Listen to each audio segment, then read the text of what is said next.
Hello and welcome to RVCC online. आज हम लोग कॉमर्स के मैथमेटिक्स को आगे लेके जा रहे हैं। हमने फर्स्ट चैप्टर मैथमेटिकल लॉजिक शुरू करा था, जहाँ पे हम लोग 1.8 एक्सरसाइज पे आ गए हैं। आज हम लोग इस वीडियो में 1.8 एक्सरसाइज डिस्कस करेंगे, लेकिन 1.8 एक्सरसाइज वाला ये जो वीडियो है देखने से पहले इंट्रोडक्शन टू 1.8 देख लो, क्योंकि वो देखोगे, निगेशन के रूल्स याद करोगे, तभी ही ये एक्सरसाइज समझ में आएगा, वरना ये एक्सरसाइज कुछ भी नहीं समझ में आएगा, है ना। तो प्लीज़ यहाँ पे इस एक्सरसाइज पे आने से पहले वो वाला वीडियो देख लो, एक बार नहीं 2-3 बार देखो, ताकि सारे रूल्स दिमाग में फिट हो जाएं, है ना। अगर नहीं देखा हुआ है तो प्लेलिस्ट में जाके पहले वो वीडियो देख लो। तो बढ़ते हैं इस वाले वीडियो पे। आज हम लोग एक्सरसाइज 1.8 करने वाले हैं। 1.8 का जो फर्स्ट प्रॉब्लम नंबर है वो कहता है right negation of following statements. क्या कहता है? Right negation of following statements. तो बस हमें निगेशन बनाना है। तो यहाँ पे लिखा है all stars are shining if it is night. तो सबसे पहले ऑल आया है, मैंने बताया था वो इंट्रोडक्शन टू 1.8 वाले वीडियो में कि ऑल का निगेशन सम हो जाता है, ऑल का निगेशन सम हो जाता है। लेकिन ये स्टेटमेंट थोड़ा सा अलग है, ध्यान दो। यहाँ पे all stars are shining if it is night. अब बहुत बच्चे इफ को देख के सोचते हैं कि ये कंडीशनल स्टेटमेंट है, लेकिन बच्चों कंडीशनल स्टेटमेंट नहीं है, क्योंकि यहाँ पे इफ देन नहीं आता। राइट, कंडीशनल स्टेटमेंट मतलब क्या? इफ और देन दोनों आना चाहिए। पहले स्टेटमेंट के पहले इफ आना चाहिए और दोनों स्टेटमेंट को कनेक्टिव देन होना चाहिए।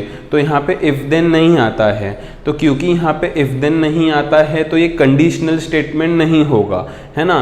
तो ऐसे स्टेटमेंट में हम लोग क्या करते हैं, जब भी सिर्फ इफ कनेक्टिव होता है ना, तो स्टेटमेंट बनाते समय, निगेशन बनाते समय खाली ऑल को सम करेंगे, सेंटेंस में नॉट इंसर्ट नहीं करेंगे, इसका निगेशन नहीं बनाएंगे, क्योंकि ये कंडीशनल स्टेटमेंट नहीं है, सिर्फ इफ कनेक्टिव है ना। कोई कनेक्टिव अपने पास इफ के फॉर्म में नहीं पढ़ा है हमने लॉजिक में, है ना। हमने एंड पढ़ा है, और पढ़ा है, इफ देन पढ़ा है, इफ एंड ओनली इफ पढ़ा है, स्टिल पढ़ा है, ऑल्दो पढ़ा है, दो पढ़ा है, लेकिन इफ नहीं पढ़ा है। तो क्योंकि ये कंडीशनल स्टेटमेंट नहीं है तो इसका निगेशन भी नहीं आएगा, मतलब हम लोग सेंटेंस में नॉट भी इंसर्ट नहीं करेंगे। खाली इफ के जगह पे सेंटेंस जब निगेशन में कन्वर्ट करेंगे तो कनेक्टिव एंड लगाएंगे और ऑल के जगह पे सम हो जाएगा, SOME सम हो जाएगा। तो ये याद रखो कि इस तरीके का स्टेटमेंट आता है जहाँ पे इफ कनेक्टिव है तो निगेशन बनाते समय नॉट नहीं लगाएंगे, इफ के जगह पे एंड आ जाएगा और ऑल के जगह पे सम या सम के जगह पे ऑल, उतना चेंजेस हो जाएगा। तो यहाँ पे मैं लिखता हूं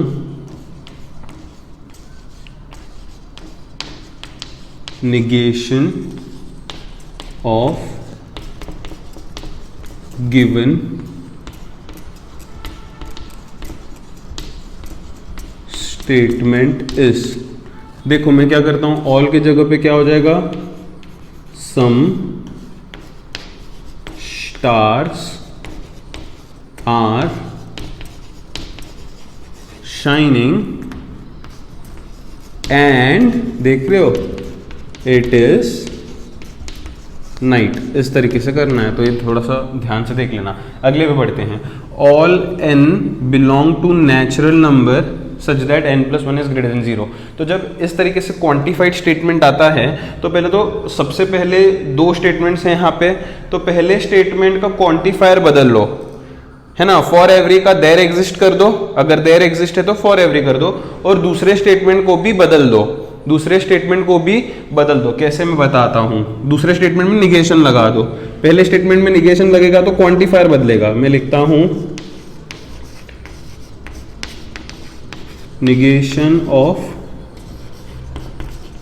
गिवन स्टेटमेंट इज। क्या होगा मैं बताता हूं। पहला क्वांटिफायर था फॉर ऑल, तो वो हो जाएगा there exist n belonging to natural number such that, यहाँ पे n+1 ग्रेटर देन 0 था ना, तो यहाँ पे लिख सकते हो n+1 is not greater than 0। देखो यहाँ पे निगेशन लगाया, है ना।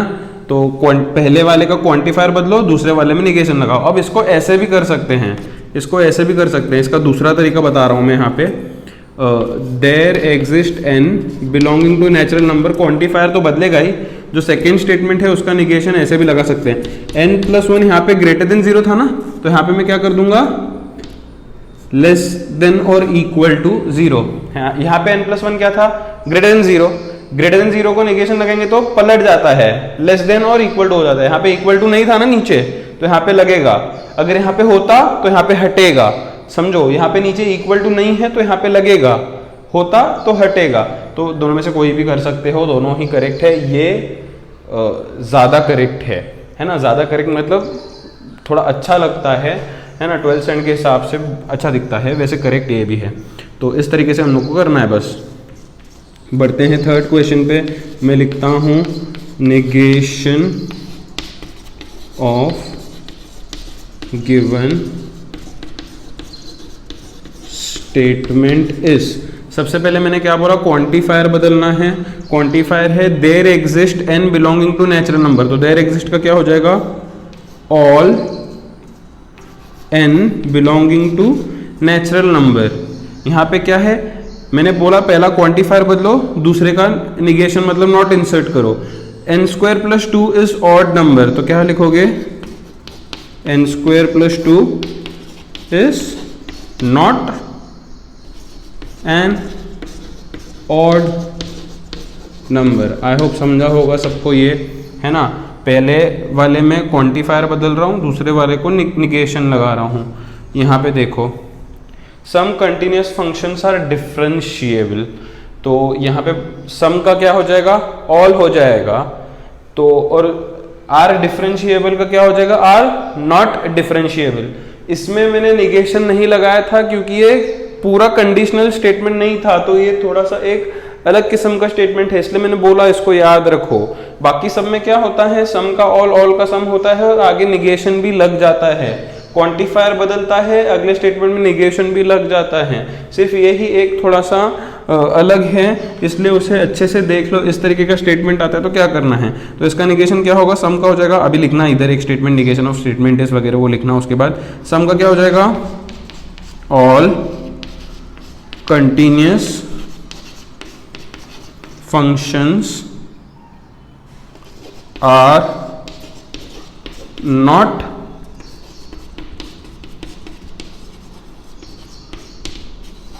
differentiable, ऐसा हो जाएगा। सम का क्या हो जाएगा, ऑल, और आगे निगेशन लगेगा तो नॉट आएगा। तो all continuous functions are not differentiable. तो इस तरीके से हम लोगों ने स्टेटमेंट्स का निगेशन लगाया। आई होप ये तो सबको समझा होगा। बढ़ते हैं सेकेंड रोमन नंबर पे। सेकेंड रोमन नंबर पे कहा है using rules of negation right the negation of following statements. तो रूल्स जो है निगेशन के, उनको इस्तेमाल करते हुए मुझे यहाँ पे इनके निगेशंस बनाने हैं। अब रूल्स तो हम लोग जानते हैं, मैंने बताए हुए हैं, तो शुरू करते हैं। फिर इसका निगेशन बनाना है सबसे पहले। तो इसका निगेशन किस तरीके से बनाएंगे, देखो यहाँ पे मैं लिखता हूँ, मुझे बनाना है ना इसका निगेशन। तो निगेशन अंदर पूरा ये जो है स्टेटमेंट पैटर्न वो लिखता हूँ। तो सबसे पहले निगेशन डिस्ट्रीब्यूट होगा, है ना। ये तो एक ब्रैकेट है ना। इसको हाल फिलहाल में क्या एक ही कंसीडर करता हूँ, इसको एक कंसीडर करता हूँ। दोनों के बीच में कंजंक्शन है, तो कंजंक्शन का जो निगेशन था, अगर याद होगा तो negation of P conjunction Q क्या था, negation P disjunction negation Q। पहले का निगेशन कंजंक्शन का डिसजंक्शन हो जाता है, दूसरा का निगेशन। तो इन दोनों के बीच में कंजंक्शन है ना, तो ये क्या हो जाएगा मैं बताता हूं। पहले का निगेशन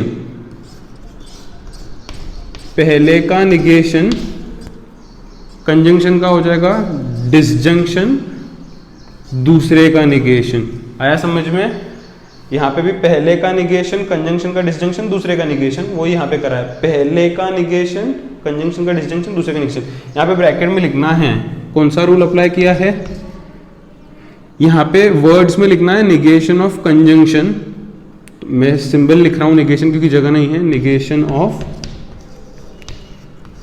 कंजंक्शन पूरा अच्छे से लिखना, मेरे पास जगह नहीं है। अब यहाँ वाला जो ये जो पार्ट है वो तो सिंपल है, उसको आगे सॉल्व नहीं कर सकते, लेकिन इसको सॉल्व कर सकते हैं। इम्प्लीकेशन का निगेशन है, याद है इम्प्लीकेशन का निगेशन क्या आया था, P implies Q। इसका निगेशन क्या आया था, क्या था इसका negation? P conjunction negation Q। आया कुछ याद? P कंजंक्शन निगेशन Q, पहला वैसे ही कंजंक्शन दूसरे का निगेशन। तो अगर इसका मुझे निगेशन निकालना है तो पहला वैसे ही कंजंक्शन दूसरे का निगेशन, इस तरीके से हो जाएगा। आगे क्या है? Disjunction negation Q।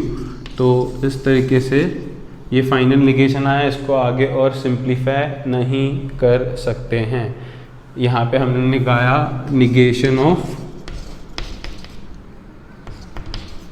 Implication. I hope सबको समझा होगा, है ना। अब बढ़ते हैं सेकेंड क्वेश्चन पे। तो मुझे इसका निगेशन तैयार करना है। तो इसका निगेशन किस तरीके से तैयार होगा देखिए, मैं लिखता हूँ निगेशन ऑफ, ये पूरा क्या है, negation of P disjunction Q implies R, है ना। तो अभी इसको एक मानो, इम्प्लीकेशन इसको दूसरा मानो। तो इम्प्लीकेशन का क्या होगा निगेशन, मैंने अभी अभी बताया, negation of P implies Q क्या होगा? P कंजंक्शन निगेशन Q, पहला वैसे ही कंजंक्शन दूसरे का निगेशन, है ना। तो ये हो जाएगा, समझ पा रहे हो बातों को? ये हो जाएगा पहला वैसे ही कंजंक्शन दूसरे का निगेशन, ये हो जाएगा, है ना। तो अब इसको मैं करता हूँ, ये पहला है, पहला वैसे ही कंजंक्शन दूसरे का निगेशन, आया समझ में। अब इसके बाहर निगेशन साइन है, इसके बाहर निगेशन साइन है, तो P का निगेशन निगेशन P, डिसजंक्शन का कंजंक्शन, Q का निगेशन Q, आगे कंजंक्शन निगेशन R है ही। यहाँ पे हमने निगेशन किसका लगाया? Negation of implication. यहाँ पे हमने किसका लगाया? Negation of disjunction. तो इस तरीके से ये हो जाएगा। आई होप सबको समझा है। बढ़ते हैं थर्ड सब क्वेश्चन पे। जो थर्ड सब क्वेश्चन है उसका निगेशन अब तैयार करना काफ़ी लंबा सा है, तो मैं लगाता हूँ निगेशन, और ये जो है स्टेटमेंट पैटर्न पूरा अंदर लिखता हूँ। काफ़ी आसान है, मुश्किल नहीं है हालांकि। तो इन दोनों के बीच में कंजंक्शन है, तो कंजंक्शन का निगेशन कैसे लगता है? ये निगेशन पहले को लग जाएगा, negation of negation P conjunction Q, इसका डिसजंक्शन हो जाएगा, फिर ये निगेशन दूसरे ब्रैकेट के पास भी जाएगा। बस डिस्ट्रीब्यूट कर दिया मैंने निगेशन को, निगेशन पहले ब्रैकेट के पास गया, कंजंक्शन का डिसजंक्शन, निगेशन दूसरे ब्रैकेट के पास गया। अब ये निगेशन अंदर जाएगा, दोनों ब्रैकेट के अंदर जाएगा। यहाँ पे लिखो क्या लगाया हमने, निगेशन ऑफ कंजंक्शन लगाया ना, कंजंक्शन डिसजंक्शन में था, इसको अंदर भेजता हूँ मैं। तो निगेशन डिस्ट्रीब्यूट करता हूँ अंदर, ये क्या हो जाएगा, निगेशन ऑफ निगेशन P हो जाएगा, कंजंक्शन का डिसजंक्शन हो जाएगा, Q का निगेशन Q हो जाएगा, बाहर डिसजंक्शन एज इट इज, इसको अंदर भेजता हूँ। तो ये क्या हो जाएगा, निगेशन ऑफ निगेशन Q हो जाएगा, डिसजंक्शन का कंजंक्शन हो जाएगा, फिर ये इधर जाएगा तो निगेशन ऑफ निगेशन R हो जाएगा। इधर लिखो किसका किसका लगाया हमने, निगेशन ऑफ डिसजंक्शन लगाया था और निगेशन ऑफ कंजंक्शन लगाया था। अब ये क्या होगा, निगेशन ऑफ निगेशन P होता है, याद है बताया था मैंने, निगेशन ऑफ निगेशन P होता है इंट्रोडक्शन वाले वीडियो में। डिसजंक्शन निगेशन Q हो जाएगा, फिर आगे disjunction negation of negation Q हो जाएगा, conjunction negation of negation R हो जाएगा, है ना। तो इस तरीके से ये भी तैयार हो गया।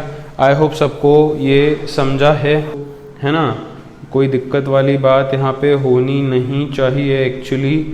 तो इस तरीके से हम लोगों ने ये निगेशंस यहाँ पे बनाए हुए हैं, है ना।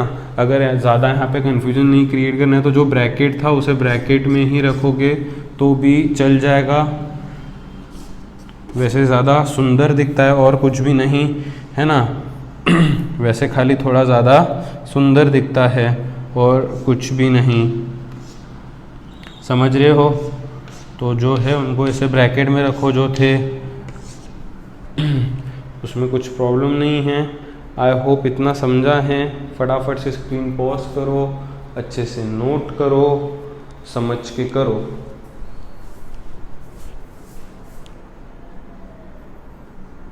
आइए बढ़ते हैं रोमन नंबर 3 पे, एक्सरसाइज 1.8 के। रोमन नंबर 3 कहता है right converse, inverse, Contra positive of following statements. ये रोमन नंबर बहुत ज़्यादा इंपॉर्टेंट है। 3 मार्क को ये क्वेश्चन बहुत बार आया हुआ है बोर्ड में, जहाँ पे मुझे कॉन्वर्स, इनवर्स और कॉन्ट्रा पॉजिटिव लिखना है बहुत सिंपल। इसके पहले मैंने तुम लोगों को कहा था कि जब भी हम लोग सब स्टेटमेंट्स पी क्यू कंसिडर करते हैं उनको पॉजिटिव ही रखो, नेगेटिव मत कंसिडर करो, लेकिन इसमें वैसा कुछ नहीं है। सीधा पहले स्टेटमेंट को पी बोलो, दूसरे स्टेटमेंट को क्यू बोलो, नेगेटिव है कि नहीं देखने की ज़रूरत नहीं है, डायरेक्ट एक को पी एक को क्यू बोल के सम को शुरू करना है, ठीक है। तो फिर पहला है if it snows then they do not drive the car. तो सबसे पहले जो स्टेटमेंट है इट स्नोज उसको पी बोलेंगे, दे do not drive the car उसको क्यू बोलेंगे, नेगेटिव हो ना हो फ़र्क नहीं पड़ता, एक को पी एक को क्यू बोल दो। तो मैं लिखता हूँ लेट पी, पी क्या है, इट स्नोज, क्यू क्या है, दे do not drive the car, they do not drive the car. तो इसका जो गिवन स्टेटमेंट है उसका सिंबॉलिक फॉर्म क्या होगा, मैं लिखता हूँ symbolic form of given statement. क्या है सिंबॉलिक फॉर्म, इफ देन से जुड़ा हुआ है ना, इफ देन से, तो इफ देन से जुड़ा हुआ है इसलिए P इम्प्लाइज Q होगा ना, कंडीशनल हुआ ना इफ देन मतलब, तो P इम्प्लाइज Q। हमेशा जब भी कॉन्वर्स, इनवर्स, कॉन्ट्रा पॉजिटिव लिखना होता है तो कंडीशनल स्टेटमेंट ही होना चाहिए। अब सबसे पहले मुझे कॉन्वर्स लिखना है, तो शुरू करता हूँ मैं लिखता हूँ कॉन्वर्स, ठीक है। कॉन्वर्स का क्या मतलब है मैंने इंट्रोडक्शन वाले वीडियो में बताया हुआ है, फिर से मैं यहाँ पे बता रहा हूँ। कॉन्वर्स का मतलब है Q इम्प्लाइज P। कॉन्वर्स का क्या मतलब है, Q इम्प्लाइज P, है ना। पहले Q आना चाहिए, इम्प्लाइज P आना चाहिए। तो इम्प्लाइज मतलब इफ देन यूज़ करना है तो Q आना चाहिए। तो मैं लिखूँगा if they do not drive the car, फिर बाद में P आना चाहिए, देन इट स्नोस। उल्टा हो जाएगा ना, पहले Q है तो इफ के बाद Q आना चाहिए और देन के बाद P आना चाहिए। तो क्या होगा, इफ Q है पहले, दे do not drive the car, if के बाद Q आया, देन के बाद P आएगा, देन इट स्नोस। आई होप समझा होगा कॉन्वर्स किस तरीके से लिखना है। कॉन्वर्स के बाद आते हैं इनवर्स पे। इनवर्स मतलब जस्ट निगेशन लगेगा, negation P implies negation Q। Negation मतलब नॉट लगाना है और इम्प्लीकेशन मतलब इफ देन भी यूज होगा। अब पहले है निगेशन P, क्योंकि इम्प्लीकेशन है तो इफ देन यूज होगा। तो इफ निगेशन P, P का निगेशन क्या होगा, इट स्नोस का निगेशन होगा इट डज नॉट स्नो ना। If it does not snows, if के बाद निगेशन P बना दिया, इफ के बाद निगेशन P बना दिया, देन Q का निगेशन बनाना है। देन Q क्या है, दे do not drive the car, already not है तो इसका निगेशन क्या होगा, नॉट हट जाएगा, समझ रहे हो। Then they drive the car, इस तरीके से हो जाएगा। राइट, आया समझ में? Next, contrapositive. कॉन्ट्रापोजिटिव मतलब क्या? Negation Q implies negation P, कुछ भी नहीं है, इसको देख के बस बनाना है। देखो इम्प्लीकेशन है मतलब इफ से तो शुरू होगा, इफ निगेशन क्यू है, क्यू का निगेशन बनाओ। दे do not drive the car का निगेशन क्या होगा? If they drive the car हो जाएगा, है ना। उसके बाद देन आएगा, क्योंकि इम्प्लीकेशन है, इफ देन आएगा। फिर निगेशन पी चाहिए, पी का निगेशन क्या होगा? Then it does not snow. Simple, simple है, बहुत ज्यादा सिंपल है।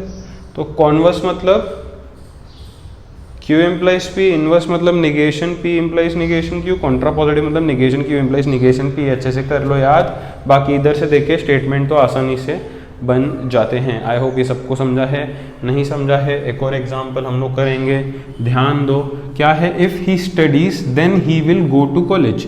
तो he studies, he will go to college, ये दो सब स्टेटमेंट्स यहाँ पे मैं लिखता हूँ। लेट पी, पी क्या है? ही स्टडीज, है ना, ही स्टडीज। क्यू क्या है? He will go to college. मैं लिखता हूं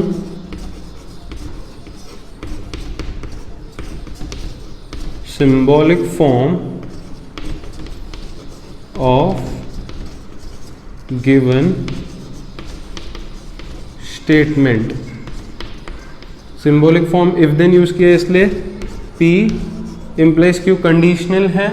अब इसका शुरू करना है लिखना, सबसे पहले लिखना है कॉन्वर्स। कॉन्वर्स माने Q इम्प्लाइज P, है ना। तो शुरू तो इफ से होगा, पहले कौन है? Q। Q मतलब if he will go to college. If Q था, Q लिख दिया, देन इम्प्लीकेशन है देन P, P मतलब देन ही स्टडीज। क्या मुश्किल है? कुछ भी नहीं। कॉन्वर्स के बाद और 3 मार्क को आता है, देखो एकदम गिफ्ट है। इनवर्स मतलब negation P implies negation Q। ये देखो इम्प्लीकेशन है तो इफ देन तो होगा, तो शुरुआत में इफ तो लिख ही दो। फिर निगेशन P है, P का निगेशन, P का निगेशन मतलब ही स्टडीज का निगेशन क्या होगा? He does not studies. If he does not studies then negation Q। Q क्या है? He will go to college, negation Q क्या होगा? Then he will not go to college. Next है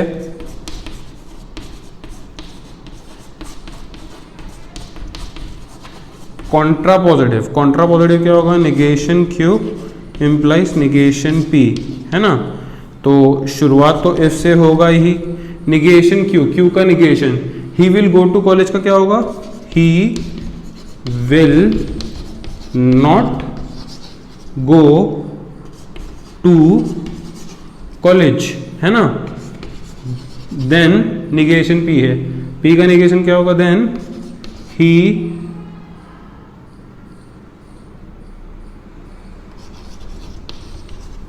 does not study।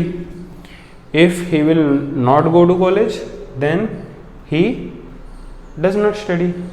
आया समझ में किस तरीके से बनाएंगे? डाउट है क्या? मैंने बोला निगेटिव सेंटेंस है, कुछ भी है, एक को P बोलो, एक को Q बोलो, पॉजिटिव वगैरह कंसिडर करने की यहाँ पे जरूरत नहीं है। कॉन्वर्स ये है, इनवर्स ये है, कॉन्ट्रा पॉजिटिव ये है, ये याद रखो। ये बनाना तो बहुत ही आसान काम है ना स्टेटमेंट्स। आई होप फटाफट समझा होगा, तो ये पॉज करके नोट कर लो फिर। तो बढ़ते हैं एक्सरसाइज 1.8 के आखिरी क्वेश्चन पे, जो कि है मेन क्वेश्चन 4 वहाँ पे लिखा गया है right negation of following statements, जो कि सेकंड क्वेश्चन था वैसे ही है, ज़्यादा कुछ डिफ़िकल्ट नहीं है। उसी तरीके से बस करना है हमको, हर एक का निगेशन लिखना है। 3 क्वेश्चंस हैं तो शुरू करते हैं। यहाँ पे पहला सल्यूशन, तो ये पहला क्वेश्चन है, इसका निगेशन बनाना है। तो मैं लिखता हूँ negation of P implies Q disjunction P implies R, इसका मुझे निगेशन लिखना है। तो इसका निगेशन लिखना है। अब किस तरीके से करेंगे? सबसे पहले ये दोनों ब्रैकेट्स हैं ना, इनको एक एक स्टेटमेंट अज्यूम करो। ये एक सब स्टेटमेंट है, ये एक सब स्टेटमेंट है, ऐसे अज्यूम करो। तो negation of P disjunction Q, मान लो ये एक स्टेटमेंट है, ये एक स्टेटमेंट है, तो कैसे होता था? निगेशन P डिसजंक्शन का कंजंक्शन निगेशन Q होता था ना। तो ये एक स्टेटमेंट है, इसका निगेशन होगा डिसजंक्शन का कंजंक्शन हो जाएगा और फिर इसका निगेशन होगा, है ना। जैसे यहाँ पे P का निगेशन कंजंक्शन Q का निगेशन, P का निगेशन कंजंक्शन Q का निगेशन, ऐसे होगा। अब ये निगेशन अंदर जाएगा तो इम्प्लीकेशन का तो हमने पढ़ा हुआ है, negation of P implies Q क्या होता है? पहला वैसे ही कंजंक्शन, दूसरे का निगेशन। तो यहाँ पे भी वही करो, इम्प्लीकेशन का निगेशन चाहिए, negation of P implies Q, पहला वैसे ही कंजंक्शन, दूसरे का निगेशन, बीच में तो कंजंक्शन है, फिर निगेशन इम्प्लीकेशन का है, पहला वैसे ही कंजंक्शन, दूसरे का निगेशन, है ना। यहाँ पे साइड में कौन से निगेशन के रूल्स अप्लाई कर रहे हो वो भी लिखते चलना है एक्चुअली, है ना। प्रॉपर जस्टिफिकेशन चाहिए इनको। तो पहले डिसजंक्शन का कंजंक्शन किया था, तो यहाँ पे लिखेंगे बाय निगेशन ऑफ डिसजंक्शन हुआ था, और यहाँ पे इम्प्लीकेशन का लगाया, तो लिखेंगे बाय निगेशन ऑफ इम्प्लीकेशन, है ना। तो ये इस तरीके से हो जाएगा, है ना। इधर तक तो आई होप सबको समझा होगा, है कि नहीं? समझा है सबको? नहीं समझा अब तक? समझ में आया होगा, है कि नहीं? तो बस फिर अगर इतना समझा है तो इसके आगे सम हो भी नहीं सकता। सारे निगेशन तो यहाँ पे हमने लगा दिए हैं। पहला क्वेश्चन हो गया खत्म। अब बढ़ते हैं सेकंड क्वेश्चन पे। सेकंड ये है P double implies Q disjunction, negation Q implies negation R, okay. उसका निगेशन बनाना है हमको। तो निगेशन किसका बनाना है? P double implies Q disjunction negation Q implies negation R। अब देखो फिर से इसको एक स्टेटमेंट मानो, इसको एक स्टेटमेंट मानो, दोनों के बीच में डिसजंक्शन है। तो ये क्या होगा? डिसजंक्शन का रूल हम लोग जानते हैं, पहले का निगेशन करना है, डिसजंक्शन का निगेशन कंजंक्शन होता है, और दूसरे का निगेशन करना है, यही है ना। इस तरीके से यहाँ पे लिखो बाय निगेशन ऑफ डिसजंक्शन, है ना। डिसजंक्शन का निगेशन लगाया। अब क्या होगा देखो इसके आगे क्या होगा देखो, यहाँ पे क्या होगा जरा गौर से देखो। मुझे निगेशन लगाना है डबल इम्प्लीकेशन का। डबल इम्प्लीकेशन का निगेशन याद होगा, negation of P implies Q। ये सब मैंने इंट्रोडक्शन वाले वीडियो में बताया है, इंट्रोडक्शन टू 1.8, इसलिए मैं बोल रहा था वो देख लो पहले। डबल इम्प्लीकेशन का निगेशन क्या होता है? P कंजंक्शन निगेशन Q और Q कंजंक्शन निगेशन P, ये होता है ना। तो यहाँ पे भी P डबल इम्प्लाइज Q है, उसका निगेशन है, तो क्या होगा? P कंजंक्शन निगेशन Q और Q कंजंक्शन निगेशन P, ऐसा हो जाएगा। डबल इम्प्लीकेशन का तो यहाँ पे निगेशन लग गया, बीच में क्या है, कंजंक्शन है, यहाँ पे इम्प्लीकेशन का निगेशन चाहिए। इम्प्लीकेशन का निगेशन कैसे होता है, इम्प्लीकेशन का निगेशन कैसे होता है, पहला वैसे ही कंजंक्शन दूसरे का निगेशन ना, तो इन दोनों के बीच में इम्प्लीकेशन है तो पहला वैसे ही रखना पड़ेगा, पहला जो है वैसे ही रखना पड़ेगा, कंजंक्शन दूसरे का निगेशन, तो निगेशन ऑफ निगेशन आर हो जाएगा यहाँ पे। यहाँ पे हम लोग क्या यूज़ करें, by negation of double implication and implication, दोनों का यहाँ पे यूज़ हुआ ना, यहाँ पे डबल इम्प्लीकेशन का हुआ, यहाँ पे इम्प्लीकेशन का हो गया। तो उसके फिर आगे बढ़ते हैं हम लोग क्वेश्चन में। तो क्वेश्चन में हाल फिलहाल इसको वैसे ही रखता हूँ, P कंजंक्शन निगेशन Q और P कंजंक्शन निगेशन Q और Q कंजंक्शन निगेशन P, ये जो था अपन इसको एज इट इज रखते हैं। बीच में क्या है, कंजंक्शन है, बीच में क्या हो जाएगा, negation Q, conjunction negation of negation R है ना, तो निगेशन Q है, फिर कंजंक्शन है, निगेशन निगेशन R क्या हो जाएगा, R हो जाएगा। तो यहाँ पे लिखो बाय निगेशन ऑफ निगेशन, है ना। डाउट है किसी को इसमें, बस इसको इतना ही रखो। एक्चुअली इसके आगे और ये सिंप्लीफाई होता है, एक्चुअली ये सिंप्लीफाई होता है, लेकिन फिर उसके रूल्स जो है 1.9 एक्सरसाइज पे बेस्ड है, तो इतना रखोगे तो फुल मार्क्स मिलेंगे। हमको सिर्फ निगेशन लिखना है। अगर इसको और भी सिंप्लीफाई करना चाहते हो तो मैं 9th एक्सरसाइज के बाद एक और बार ये सम करके दिखाता हूँ, क्योंकि 9th एक्सरसाइज में जो रूल्स हम लोग पढ़ने वाले हैं वो इस पर अप्लाई करने पड़ेंगे सम को आगे करने के लिए। इतना करोगे तो भी फुल मार्क्स मिलेंगे, क्योंकि ये एक्सट्रीमली सिंप्लीफाइड फॉर्म में जा चुका है ना। ठीक है, तो ये यहाँ पे हो गया ख़त्म। बढ़ते हैं थर्ड सब क्वेश्चन पे।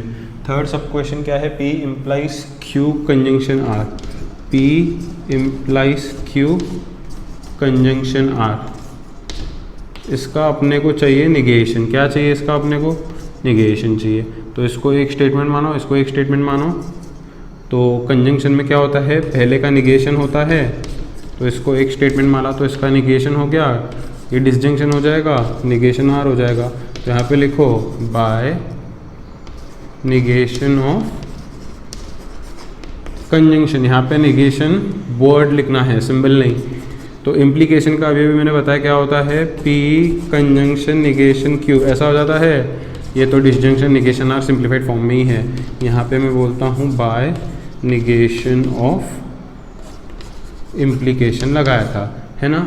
तो इस तरीके से तीनों क्वेश्चन हो गए। सेकंड क्वेश्चन का आंसर शायद टेक्स्ट बुक में पीछे कुछ और होगा, मैंने बोला इसको और सिंप्लीफाई कर सकते हैं, इधर तक भी राइट देंगे, सिंप्लीफाई और भी कर सकते हैं, लेकिन वो 9th एक्सरसाइज के रूल्स पे है। तो 9th एक्सरसाइज जब हम लोग पढ़ेंगे, उसके रूल जब पढ़ेंगे तो इसको हम लोग तब कर लेंगे एक और बारी, इतना भी करेक्ट ही दिया जाएगा। तो फटाफट से पॉज करके नोट कर लो। आई होप सबको 8th एक्सरसाइज समझा होगा। फिर जल्द ही मिलेंगे 9th एक्सरसाइज और 9th एक्सरसाइज के रूल्स के साथ। तब तक ये फटाफट से प्रैक्टिस कर लो।